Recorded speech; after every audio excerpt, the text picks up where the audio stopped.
Good evening and welcome to Nothing But the Truth. I'm your host, Trudy Stern.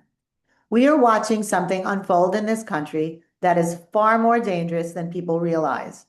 This is not a war fought with traditional weapons. There are no battlefields, no front lines, no headlines that fully capture it. But it is a war nonetheless, a slow, deliberate, and very effective effort to shape the thinking of the next generation, to turn young Americans against their own country, against Israel, and against the very Western values that have defined freedom, democracy, and opportunity for decades. And it's working. We are seeing it on college campuses across this country where ideas that would have once been unthinkable are now not only tolerated, but in some cases encouraged. Where moral clarity has been replaced with moral confusion, where hatred can be excused, depending, as we all heard, on the context. That moment when a university president could not unequivocally say that calling for genocide is wrong was not just shocking, it was a wake-up call to this country. It showed us just how far things have gone. And the question we now have to confront is not just what is happening, but how did we get here? And what does it mean for the future of this country? My guest tonight has been at the center of exposing this. Congresswoman Elise Stefanik has emerged as one of the most effective and forceful leaders in Congress. She was first elected at just 30 years old, becoming one of the youngest women ever elected to Congress, and has since risen quickly into leadership, a reflection of both her effectiveness and the respect she commands among her colleagues. She is deeply supported in her district, where she has built strong and lasting relationships with her constituents and has consistently delivered results. Her questioning of university presidents in that now historic congressional hearing, a moment viewed billions of times, and one that helped force accountability at the highest levels of academia, crystallized for the country what had been building for years. And importantly, for our community, Elise has been a clear and consistent voice in standing up for Jewish students and in calling out anti-Semitism on college campuses, not hesitating to confront these institutions when others remain silent. And now she is taking that fight even further with her new book, Poisoned Ivies, which examines the deeper ideological shift taking place inside some of our most influential universities. Elise, Congresswoman Stefanik, it's so great to have you back on Nothing But the Truth. I have to say, you were my very first guest on this show, and to have you back again is incredible. I'm honored and privileged to be able to call you my friend. Welcome back, Elise. Well, I'm so honored to be back, Trudy. Your voice has been so incredibly important. I know you've built up an extraordinary audience, and I'm proud to reconnect with them and share a little bit about my first book, Poisoned Ivies, which comes out April 14th. Wow. Well, we can't wait to read that book because we've seen a little bit of the rhetoric that you've exposed at the college hearings. But let's start at the very beginning. So let's start so our listeners can really understand. When did this shift start in the universities, and who are the key actors that are driving it? Well, it's a great question, Trudy. And this did not start after October 7th. It captured the public imagination and the public attention after October 7th, but this has been a long time coming. And what Poisoned Ivies, and I'll hold up an early copy of the book, what it really delves into is that this has been a moral and academic rot that has brewing, frankly, in some cases for decades at our most elite universities. And I want to bring the viewers back in the room of the hearing heard around the world that garnered over 1 billion views. That was with university presidents of Harvard, Penn, and MIT. And we asked university presidents questions regarding their failure to combat anti-Semitism after October 7th. But what was astonishing to me was the lack of moral clarity. In that hearing, I asked a very direct question. It was not a political question, it was a moral one. And that question was this: does calling for the genocide of Jews violate your university's code of conduct? I assumed they would say yes, that it was written, and I asked it in such a way, expecting them to say yes. And my follow-up was going to be about the disciplinary action taken against students or faculty who did not abide by the code of conduct. To my astonishment, they said it depends on the context. And in a week, 1 billion people viewed that testimony. It created an earthquake in higher education. And it is necessary to do a deep dive of how we got to this point at our most elite institutions, one of which I graduated from. I and members of your family are graduates of Harvard University. It was not like that when I was there 20 years ago. So the book goes into the taxpayer-funded issue, which is, these schools are not entitled to taxpayer dollars. That is a tool that we can use as legislators to rein in these schools. It goes into the faculty tenure program, where you have increasingly further and further outside of the mainstream, further and further to the left, self-selection process for faculty. It also goes into the offices of DEI.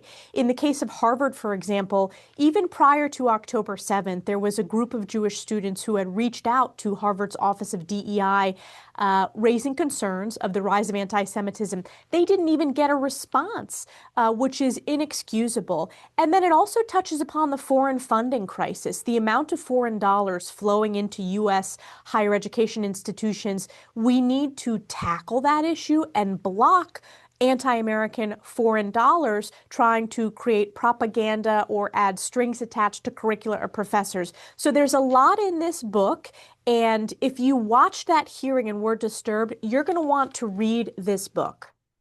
Well, I definitely want to read that book, but tell us a little bit more. So, who are the international bad actors that have invested into these colleges and these universities that are the real bad players here? Sure. So at the end, when I talk about how to solve this, I go into depth. So the top two foreign dollars flowing into U.S. universities are Qatar. Last year alone, it was over $1.2 billion. And then second is China. And of course, we know that's a front for the Chinese Communist Party. The Qatar issue, though, is very important to really tackle and frankly not allow, because in these Middle Eastern studies departments, and you have an example, whether it's Northwestern and their partnership with Qatar, there are strings attached in the curricula that's being taught, in the professors that are being hired, in the courses that are being offered. And those courses, that curricula, those professors are not reflective of American values. In many cases, there are apologists for pro-Hamas, pro-terrorist positions. And I'll give you an example. In the case of Northwestern, which has an official partnership with Qatar, they, post-October 7th, worked on their PR to not be in opposition to Hamas terrorists.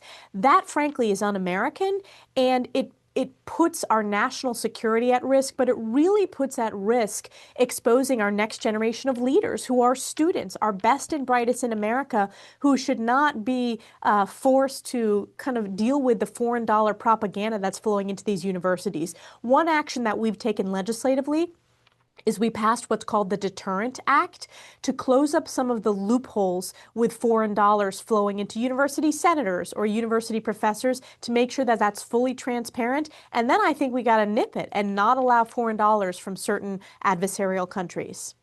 How long has this been going on for?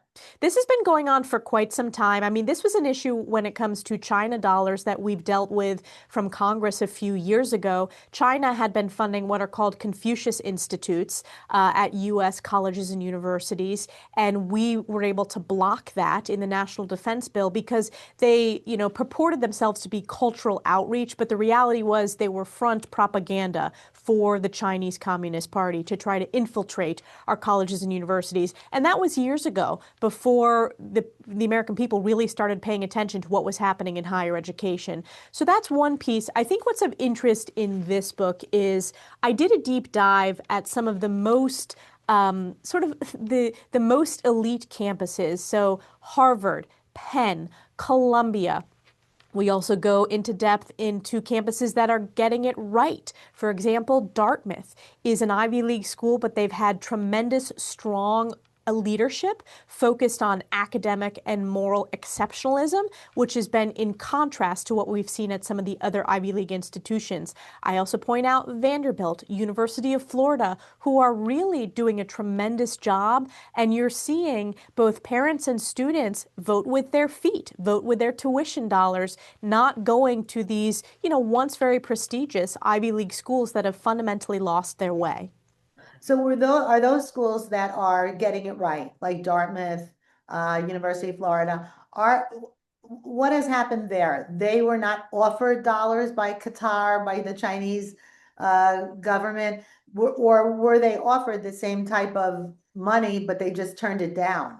Well, I think that in the case of Dartmouth and University of Florida and Vanderbilt, you have strong leadership at the top. So you have very strong presidents of those universities who have moral clarity. They also understand their role is to educate students. It's not to provide propaganda or politicization, which has really seeped in at Harvard and some of these, very far left institutions, particularly in New England and particularly in the Ivy League. I also think they have done a very strong job at enforcing the rules. That was part of the problem that we saw at Columbia is a prime example, Harvard is a prime example, Penn is a prime example. They may have had rules on the books, but then they let it slide and they let these pro-Hamas encampments, which turned into riots in some cases, they had to shut down classes, Trudy. They had to not, in some cases, students weren't able to safely walk from their dorm to their classroom. Really unimaginable. In the case of the schools that got it right, they enforced the rules immediately, quickly. They said there is no place for anti-Semitism, and if you break the rules, you're one and done. You're out of here. In the case of Harvard, you had them taking over parts of Harvard Yard. You had physical assaults against Jewish students on campus, and then no disciplinary action that was taken. What does that create? It creates an environment where, they're not, first of all, it's unsafe for all students, but that's not a fair way. They need to mete out the punishment and discipline to make sure that they can continue to focus on being an academic institution rather a politicized far left institution. It's so very troubling because you take a place like Harvard, their endowment is so enormous. Are they just greedy? Is that what happened here? They're just super greedy that they took the money and went along with the conditions. Yeah, Do these all institutions are extraordinarily, I mean, they have huge, huge endowments. And the question I have is, why are they not serving American students? Why are they not serving American ideals? And I go into the founding mission of many of these universities, which predated the founding of our country. In the case of Harvard, 1636. And the initial missions were extraordinarily exceptional missions, and they fundamentally lost their way. The foreign dollars piece is very concerning to me. And then the students piece, if you look at the increase over time of foreign students at these universities, for example, there have been articles in the media of so many of the leaders in China's Communist Party now send their kids to get educated at Harvard, and then they go back to the Chinese Communist Party in China. These institutions shouldn't be serving to educate our adversarial countries. They need to be focused on prioritizing American students. And I think one aspect of this as we delve in further is the admissions scandals, which I briefly touch upon in the book. But if you look at the precipitous decline of not only American students, but very specifically American Jewish students, it has fallen off a cliff in institutions like Harvard and others, where I believe, number one, it hasn't abided by civil rights laws. And you see today the Trump administration is in the midst of correctly having the DOJ suing Harvard for failure to protect civil rights laws for Jewish students. But the admission scandals is going to be another bombshell in what is happening in higher education. this is so troubling because these are the training grounds for the leadership of our country. And this is gone so amiss. It's all of the thoughts about TikTok shaping the minds of the future generations. The universities that you mentioned in your book, they've been doing that. That's their role. And to see what they've done. I mean, 10/7 exposed it all. October 7th brought it all to the forefront, but this has been going on for a very long time. You say that you didn't experience it when you went to Harvard, but you definitely experienced it post Harvard when they treated you very shabbily. Well, So what's so frustrating to me is, again, I speak at this not only as a member of Congress, but also as someone who graduated from Harvard. And the only time Harvard has stood so strongly for freedom of speech is when it was pro-Hamas, pro-terrorist, calling for the genocide of Jews. Conservative speakers on campus were canceled. There was no concern about protecting freedom of speech. So when they said in the hearing, we protect speech, that is not what this is about. They are specifically discriminating against Jewish students and not protecting those students' safety. And they're not, as I said, enforcing the rules fairly. It is inexcusable. In my case at Harvard, it was almost 3 years to the day, Trudy, of when Harvard removed me from the bipartisan board of Institute of Politics because they had to get rid of the last person who was pro-Trump on that board, not a bipartisan board. Almost 3 years to the day, Claudine Gay was forced to resign as president of Harvard as a result of my questions. And I remember saying to Harvard, this is a chilling effect when they removed me from, when they forced me off the board. This is going to be a chilling effect for, conservative or independent minded students on campus. And you're really going down a very concerning, dangerous road here. And here we are. They are in complete crisis. They've brought this onto themselves. The other piece that I think is important, Trudy, is they had an opportunity to fix themselves after this hearing. And what did they do? They dug deeper and deeper and deeper. We know they're not going to fix themselves. So the only way to get these institutions to respond is to use the tools legislatively. They're not entitled to taxpayer dollars unless they are standing for pro-America. They're standing up for American ideals and abiding by the law.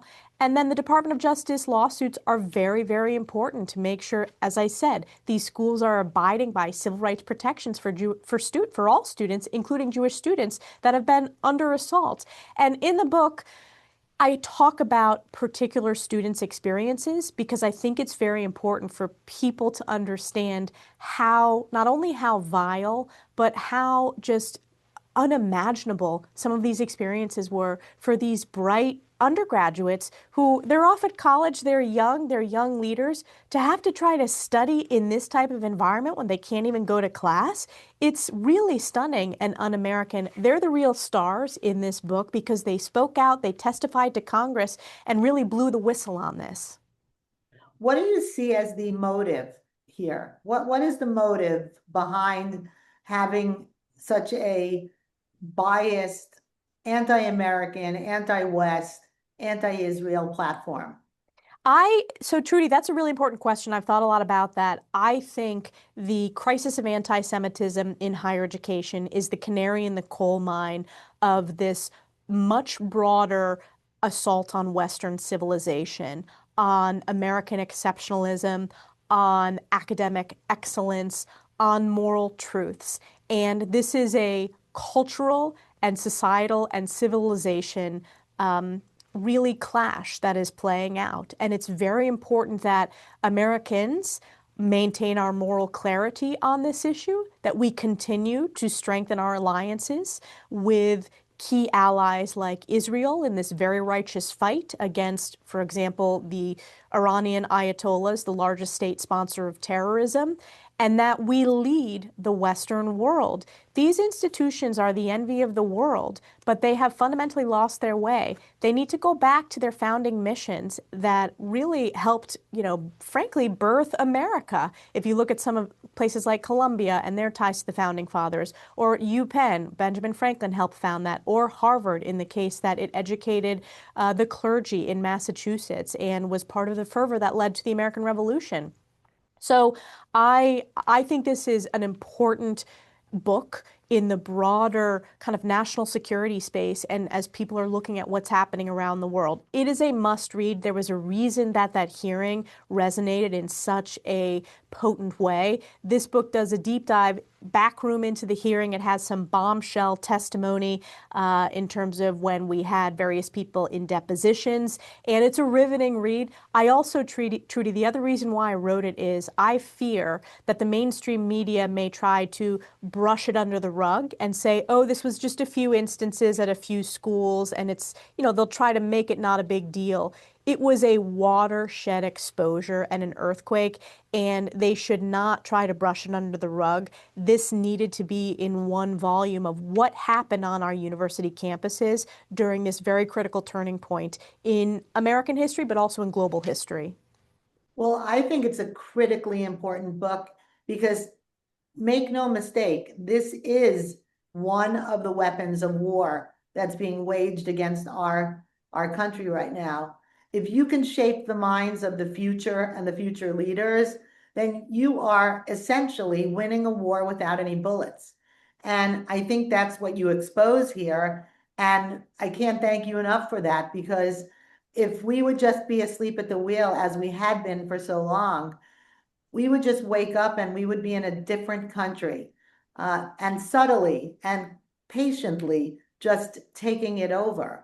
So I think what you've exposed here is critically important to the country and essentially to the world, because the world leaders come through our universities. They So do. And people are looking for moral clarity. They're looking for moral clarity. This was a moment where I've been proud to provide moral clarity in a very straightforward way. And I'll tell you, when those university presidents, two of which are former and many more are former university presidents who preemptively resigned, I would think about my constituents. Everyday Americans know how to answer that question. They wouldn't hesitate. And yet something is deeply wrong when you have the leaders of these most prestigious institutions be so out of touch with everyday American values. So please, people will appreciate the book. If you watch the hearing, you will want to see this book. You can order and find more information at EliseStefanik.com, at your local bookseller, at Amazon, Barnes & Noble, Books A Million, wherever you buy your books. And I would just urge you to share it. It is going to be important today, but it's going to be important historically as people look back to this time as the turning point in American higher education. and I think your exposure of what's happening, it just forces everyone to look at it, forces these universities to look at it. Tell us about the lawsuit that has been just launched against Harvard. Do you think that's going to be effective? I think it's going to be very effective, and that was one important tool that we worked very closely, not only with the administration currently, but with the Trump campaign. The oversight that I conducted, and this is an example, and the book goes into it, how you can conduct effective, immediately effective congressional oversight, because it wasn't just the hearing, it was the follow-ups, it was the subpoenas, it was the letters to the institution, it was following the taxpayer funds, it was looking into the foreign dollars. That is how a member of Congress can make an impact in a very significant way, conducting oversight to set the stage for very strong, not only legislative, but administrative action. The DOJ lawsuit against Harvard is very, very important because it is the correct Now, tell the action. listeners the crux of that lawsuit is. The crux of the lawsuit is that Harvard did not comply with the Civil Rights Act protections for Jewish students. And there is a litany of examples that have been published for many, many years in the media that are delved into this book. But the lawsuit actually goes through so many egregious examples. And the post-October 7th is, really, unfortunately, the very dark period when it comes to Harvard's failure. But even, as I said, the admissions issue, Trudy, that's going to bubble up and be a big problem for some of these universities who are not abiding by the Supreme Court's ruling, specifically in the case of Harvard. If you remember that case dealt with admissions at Harvard, they are not complying, I believe, with civil rights laws and equal protection under the law. So we're certainly tracking that. If you look at some of the settlements that have taken place, for example, with Columbia, a multi-hundred-million-dollar settlement of the university with the Trump administration in terms of what they have to address on their campuses. I believe some of these Middle Eastern studies departments need to be really transitioned into a genuine receivership. They have been front groups for pro-terrorist professors or even people that are affiliated with Iranian terrorists. There was just a news article last week, so it's sort of an evergreen topic of the number of university professors in the U.S. that are family members of Iranian terrorists in the Ayatollah's regime. That should not be happening. One of those universities is Union College, 20 minutes from where I was born in upstate New York. We need to get this right, and we need to course correct, which we are doing, and many of institutions are doing, and parents and students are course correcting in where they're choosing to attend. This is going to be I'm putting you on the spot for this, but if you were sending Sam to college tomorrow, where would you consider? You know, it's a really great question. I think about it, Trudy, because I was the first member of my family to have the opportunity to graduate from college, and I had a great experience at Harvard. You know, I clearly it was left-leaning, but I had a very positive experience when I was an undergraduate. To see what has happened in the past few decades, it is inexcusable and unrecognizable, and frankly, not reflective of the values that I, as a parent, when I want to focus on academic excellence, on learning, on not this brainwashing that's happening. There's so many interesting, innovative higher institutions that are either growing or just getting started. I look at University at Austin, which was founded by Barry Weiss and some of these other pioneers. That is one of the most pursued higher ed institutions because people are looking for rigorous academic excellence, not political brainwashing that's been happening. So Sam is in pre-K. He's going into kindergarten. We have a long way to go. But as a parent, I think deeply about this. And this issue is not just happening in higher ed. You have to be vigilant in K through 12 as well to make sure that it doesn't seep in. And we've seen, unfortunately, it has seeped in states like New York and some of the other states across the country. Are you planning a book on K through 12? I am planning my second book. It's not on K through 12 education. I'm focused on getting this book out. I will announce my second book when when the time is right. But this has been an extraordinarily meaningful process to write this book. It's not an easy book to either write or read because it's a very heavy, but it's an important subject matter to have out in the world. But I'm very proud of the work that we were able to conduct, that I was able to lead on in Congress, and have gotten great feedback, and we're seeing pre-sale skyrocketing. So don't miss it. I'm doing my book tour in April. It comes out April 14th. You can order it at EliseStefanik.com. Everyone who's listening for sure should be ordering it, but I'm sure will be because it's definitely a topic and a book that's extraordinarily important, but seems like very interesting as well. So did you have any issues while you were writing it in terms of threats? Because you are confronting some extremely powerful entities and people. You know, unfortunately, we've seen in Congress for elected officials, the number of threats have risen significantly. That's something that my family has gone through over many, many years, unfortunately, at this point. Not just myself, but family members, including our son, Sam. We have worked very closely with law enforcement, whether it's Capitol Police or local law enforcement or NYPD as well. And, there is no place for violence against anyone. But whether it's either party, I know that leaders like John Fetterman has faced significant challenges, or Josh Shapiro, who I actually talk about in this book, the arson and the burning of the governor's mansion. I mean, this is very, very serious, the rise of anti-Semitism and also the increased in violence against, frankly, elected officials when they speak out on certain issues. But I will not be deterred. I'm grateful for law enforcement's support and work with our family. And then in terms of writing the book, I would say the biggest challenge was just really in one place going through how deep the rot goes, that was very disturbing to me to kind of revisit that with a couple years perspective on the hearing. And it's just how much work we have to do. It also energizes me that while this is not going to be fixed overnight, this is something that we have to be vigilant and we can and must fix to get it right. So, first of all, you're so courageous, and we all owe you such a big debt of gratitude for being so courageous and being there for us, for the world, and for our children and grandchildren. So, thank you for that. But lastly, I just want to ask you, so what do you see going forward? Is there any optimism here? How can this be fixed? What's your message in terms of fixing this rot? I am optimistic, and the book ends on an optimistic note in the sense that we go through what's going wrong in each of these institutions, then we lay out how we fix it, and we also talk about institutions that are innovating and getting it right.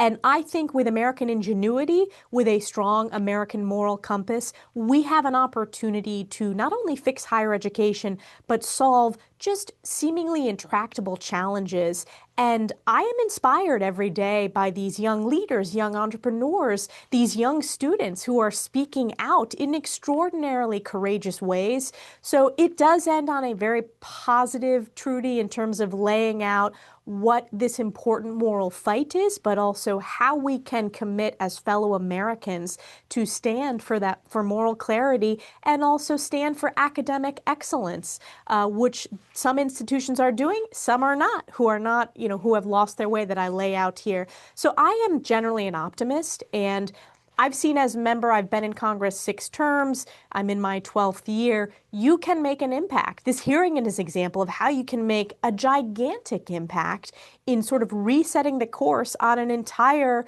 industry in terms of higher education. That has been inspiring to me and fulfilling to me as a public servant, and I hope to continue to lead on this issue and many others in the years to come. Well, thank you so much. I think everybody listening to this has to go out and buy a copy of Poisoned Ivies by Elise Stefanik, because if you're a person who's has children who are possibly applying to schools, you absolutely would want to read this book and see what is actually going on there. If you're somebody like myself whose kids are far out of school, I want to know what's happening and how can I help to make this better for my grandchildren. And I just think it's really important for everybody to know what's actually happening in the colleges that influence our country and our world. So everybody needs to go out and get a copy of Poison Ivies, read it, and hopefully have some sort of optimistic out view, because I have to tell you, Elise, until this moment, I haven't been that optimistic. Not only because of what our institutions have become, but how many people have gone through those institutions in the last few years that have been brainwashed against America. And, you know, that to me is so troubling. But it's good to hear there's some optimism. There is optimism, and that's why at the end I talk about institutions that are leading, that are getting it right. And look, there are a small but mighty number of very strong conservative thought leaders that have come out of these institutions. In fact, there is a part of the book in one of the Harvard chapters where I go through that Harvard was actually considering revoking the degrees of myself, Ted Cruz, Ron DeSantis, some of the very prominent Republican graduates of Harvard. But think, Mike Pompeo went to Harvard Law School, Ted Cruz, myself. You have great, very high-ranking Republican officials who maintain their moral compass and are leading every day on these issues. Tom Cotton is another example. I partner with Tom Cotton. He introduces bills on the Senate side. I work on the House side on these issues. And Tom Cotton was excited about this book when I told him about it. So there is optimism. And I know it's a very dark time right now, but with an administration that is showing strong moral leadership, both in the DOJ lawsuit, but on national security issues, and in books like this, speaking out, we can, there is light, and light is going to win, truth is going to win. Well, I certainly hope so. The very first thing that somebody needs to do in confronting a problem is identifying it. And so you have clearly identified it in the hearings and now in this book where it will be,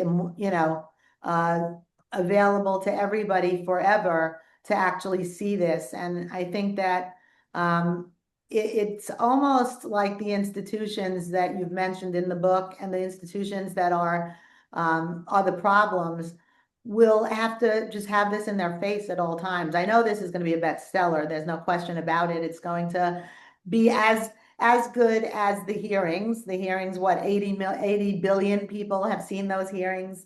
I have a feeling that this book is going to be as successful. So what you've accomplished and what you've done so far has been extraordinary on so many levels for everybody, for this country, for the world, actually. And I'm so honored to call you a friend. I'm so honored that you were my first guest on my show, and now you're here again. And I have to just thank you so much for the service that you've done to this country, to the Western world, at a time when leadership is so critically needed. It's clear to anyone listening to you that you're exceptionally capable, you're brilliant, you're articulate, you're someone that could have taken your talents anywhere in any direction. And yet you chose public service. You chose to step into one of the most challenging arenas, to take on difficult issues, to speak with clarity when others would have been silent. And that so matters. Your leadership on this issue, particularly in exposing what's happening on our campuses and standing up for Jewish students and for core American values, has made a huge difference. We are so deeply grateful for you, for your courage, your clarity, your willingness to lead at a time when leadership truly matters. And we wish you such great success with your new book, Poisoned Ivies. It's an important contribution to the conversation and one that every single person listening needs to buy and read.